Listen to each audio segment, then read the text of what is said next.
Hello everyone, we are here at Liberation IAS Institute to help you in each and every way possible. आशा करता हूँ कि आप सब इस कोरोना वायरस के टाइम में कुशल और मंगल होंगे। अभी साथियों, जैसा अब हम सब जानते हैं कि BEO 2020 का जो एग्ज़ाम है वो अभी अगस्त में शेड्यूल्ड है। 16 अगस्त को वो एग्ज़ाम है। तो कुछ ही दिन अभी हम लोगों के पास बचे हैं, लगभग 29-30 दिन बचे हैं। लेकिन मैं आपको आज यहाँ पे एक 25 दिन की फाइनल स्ट्रेटेजी के साथ आप लोगों के साथ शेयर करने जा रहा हूँ, जिससे आपको मैक्सिमम हेल्प मिल सके और आप अपनी मेहनत का ऑप्टिमम रिज़ल्ट ला सकें। जैसा कि साथियों हम सब जानते हैं कि BEO का मतलब है खंड शिक्षा अधिकारी या फिर ब्लॉक एजुकेशन ऑफिसर। पहले थोड़ा सा इस जॉब के बारे में बता देता हूँ। ये एक ग्रेड C जॉब है, लेकिन एक गजेटेड पोस्ट हो चुकी है। साथियों, गजेटेड पोस्ट का मतलब आप सब जानते ही होंगे। फ़िलहाल इन लोगों को जो BEO बनते हैं उन्हें एक गवर्नमेंट व्हीकल भी अलाउ होता है, जैसे कि अभी फ़िलहाल तो इन्हें गाड़ी आने जाने की सुविधा और ये सब चीज़ें भी अवेलेबल होती हैं। होता क्या है ब्लॉक एजुकेशन ऑफिसर? एक ब्लॉक एजुकेशन ऑफिसर एक ब्लॉक में जितने भी प्राइमरी स्कूल्स होते हैं उनका अभिभावक होता है। बेसिकली उन जितने भी स्कूल्स को जितने भी एडमिनिस्ट्रेशन का पार्ट जो भी देखेगा वो एक ब्लॉक एजुकेशन ऑफिसर ही देखता है। तो ये एक अच्छी जॉब है, एक अच्छी अपॉर्चुनिटी है। जैसे कि अभी कोरोना भी चल रहा है, तो पता नहीं नेक्स्ट वैकेंसी कब तक आए, क्या हो क्या रहे, कोई आगे की सिचुएशन किसी को नहीं पता। तो जितना भी आप लोग इसमें मेहनत कर सकते हैं, और पोस्ट भी काफ़ी हैं, 309 पोस्ट हैं लगभग। तो ये एक अच्छी खासी पोस्ट है, ऐसी कोई दिक्कत नहीं है। तो आप सबसे साथियों अनुरोध है कि आप हमारा चैनल लिबरेशन IAS को सब्सक्राइब करें, और हमारे टेलीग्राम चैनल का जो लिंक है उसे भी आप लोग उस लिंक से भी आप जुड़ जाएं हम लोग के साथ। तो जैसा कि हम सब जानते हैं कि BEO का जो एग्ज़ाम है वो लगभग 300 मार्क्स का एग्ज़ाम है, 120 क्वेश्चन है। तो अभी ये आप सिलेबस देख पा रहे होंगे।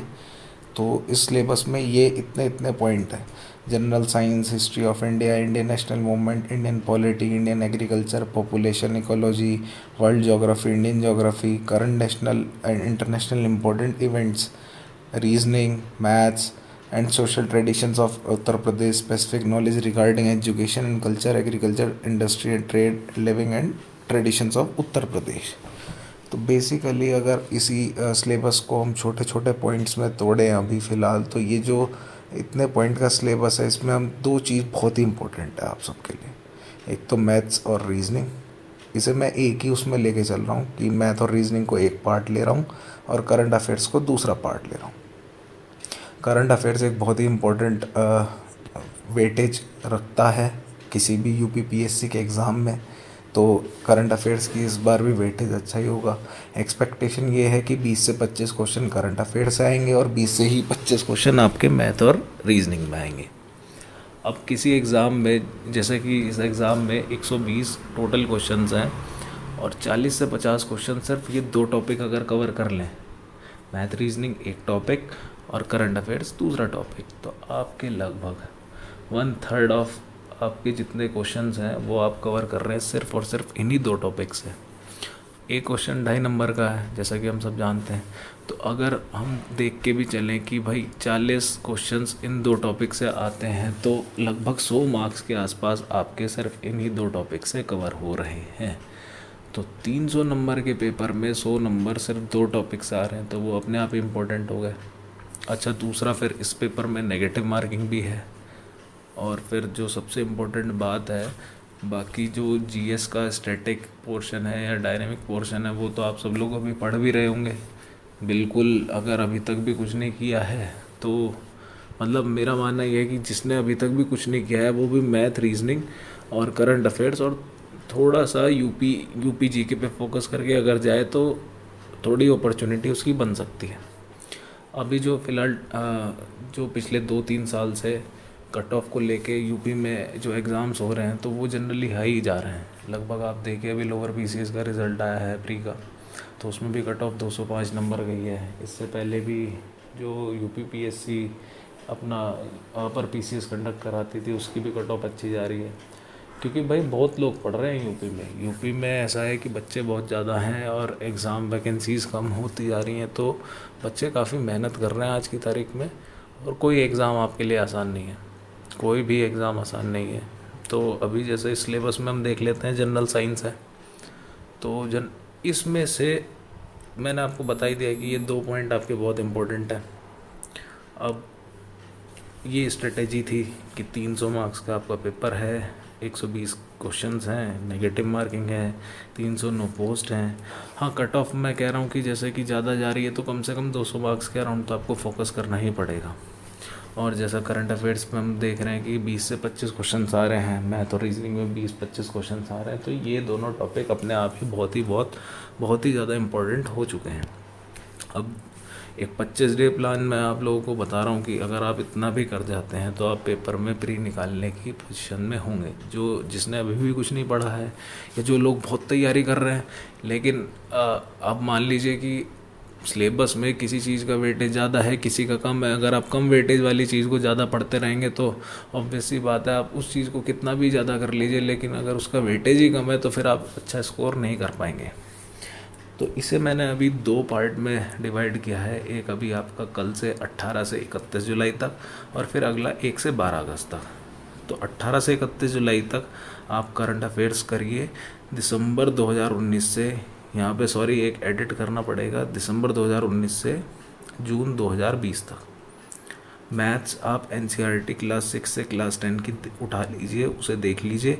और जितने भी प्रीवियस ईयर के पिछले 5 साल के यूपी में जो भी पेपर हुआ है जिसमें मैथ्स आया है, लोअर पीसीएस हो, मंडी परिषद हो, आरओ एआरओ हो, कोई भी पेपर हो, सी सेट हो, यूपी पीसीएस का, वो सारे क्वेश्चन आप पिछले 5 साल के लगा लीजिए। रीजनिंग का मैं आपको एक वो बता देता हूँ कि रीजनिंग तो आप किसी भी बुक से, ये जितने भी पेपर हुए हैं आप इन्हीं क्वेश्चंस को लगा लीजिए। ज़्यादा कुछ करने की ज़रूरत नहीं। पिछले 5 या 10 साल के जो भी रीजनिंग के और मैथ्स के पेपर हैं यूपी के, आप उसे लगा लीजिए, वो ही सफिशिएंट रहेगा। उन्हें बार बार लगाइए। उसमें मतलब जैसा आप क्वेश्चन कर रहे हैं तो उसके आंसर की बजाय ये चेक कर लीजिए कि वो हो कैसा रहा है। ठीक है। अगर आप कहेंगे कि रीजनिंग पे कोई वीडियो बना दीजिए, मैथ पे वीडियो बना दीजिए, तो हम लोग आपको वीडियो बना के देंगे। आप हमारे टेलीग्राम चैनल पे हमें बता दीजिएगा, हम वो वीडियो आपको प्रोवाइड कर देंगे।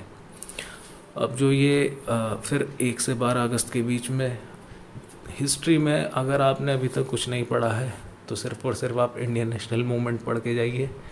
जो लोग तैयारी कर रहे हैं वो इंडियन नेशनल मूवमेंट और मॉडर्न हिस्ट्री पे ज़्यादा फोकस कीजिए। ठीक है, ये दोनों बात आप समझ लीजिए कि जिसने कुछ नहीं किया है वो इंडियन नेशनल मूवमेंट ही पढ़ के जाइए, और जो लोग पढ़ते आ रहे हैं वो इस पे ज़्यादा फोकस करके जाइए। ठीक है। साइंस के लिए मैं आपको अगर बताऊं तो घटना चक्र की बुक्स आती हैं। जो लोग पढ़ रहे हैं वो लोग घटना चक्र लगा लीजिए। जो लोग नहीं पढ़ रहे हैं, कोई भी आप कंपाइलेशन कहीं से भी साइंस का मिल जाए, या क्लास 6 से क्लास 10 की एनसीईआरटी को एक बार आंखों में से निकाल लीजिए, पढ़ लीजिए सारे चैप्टर। ज़्यादा चैप्टर नहीं होते, आपको एक एक चैप्टर अगर देखते भी चले जाएंगे तो कुछ ना कुछ होता जाएगा। और प्रीवियस ईयर के पेपर्स आप इसके भी लगाएं। पॉलिटी आप घटना चक्र लगाएं और क्वेश्चंस लगाएं। क्वेश्चंस लगाने पे क्यों मैं आपको अभी ज़्यादा बोल रहा हूँ कि जितने ज़्यादा से ज़्यादा आप क्वेश्चन लगा जाएंगे, क्योंकि इस टाइम पे मेन जो आपका कॉन्सेप्ट होगा वो तो पहले डेवलप हो चुका होगा जो लोग पढ़ रहे हैं। इस वक्त तो सिर्फ ये है कि क्वेश्चंस लगा रहे हैं तो उनका पैटर्न समझ में आ जाएगा। और जिन लोगों ने नहीं कुछ भी पढ़ा है, अगर वो अब याद भी करेंगे तो वो पेपर में याद नहीं आने वाला है। तो क्वेश्चन जब आप लगाएंगे तो थोड़ा सा ये हो जाता है कि भाई उस क्वेश्चन में ये चीज़ थी, तो वो आपको याद रह जाती है। अच्छा, फिर एक और इम्पोर्टेंट पॉइंट है, यूपी का जो जीके और यूपी का जो करंट अफेयर्स है, आप ये देख लीजिए, इस यूपी के जीके और यूपी के करंट अफेयर्स से कम 5 या 7 क्वेश्चंस के आसपास आएंगे ही आएंगे। तो परीक्षा वानी आती है यूपी की, तो उसे एक बार देख लीजिए थोड़ा सा। और जो यूपी के पिछले 5 महीने के करंट अफेयर्स हैं, जैसे कि वहाँ मुझसे गलती से लिखा गया कि जून 2019 तक, तो वो चीज़ आप जो है जून 2020 तक कर लीजिए। ठीक है। अच्छा, मैं अब आपको फाइनली बताऊं, प्रैक्टिस करिए, ज़्यादा से ज़्यादा मॉक टेस्ट दीजिए। जो लोग तैयारी कर चुके हैं ठीक से, अब सिर्फ मॉक टेस्ट दीजिए। हमारा यूट्यूब चैनल ज्वाइन कीजिए और हमारा टेलीग्राम चैनल ज्वाइन कीजिए, और tell us any support you need. आपको अगर किसी भी टॉपिक पे वीडियो चाहिए, कोई स्टडी मटेरियल चाहिए, हमसे कांटेक्ट कीजिए। हम आपकी हर पॉसिबल वे में हेल्प करेंगे। आप हमारे टेलीग्राम चैनल से भी जुड़िए। हमारा लिबरेशन आईएएस यूट्यूब चैनल है जिसका लिंक नीचे है, मतलब दोनों लिंक आपको मिल जाएंगे, उसे आप सब्सक्राइब कीजिए। कोई भी आपको परेशानी हो तो विदिन 2 आवर्स हम आपको इस पर रेस्पॉन्ड करेंगे। आपको किसी टॉपिक को समझने में दिक्कत आ रही है, कोई स्ट्रेटेजी में दिक्कत आ रही है, या आपको डे वाइज प्लान भी चाहिएगा तो वो हम आप लोगों को प्रोवाइड कर देंगे। जैसा आप हमारे साथ जुड़ते जाएंगे हम लोग इसे कर देंगे।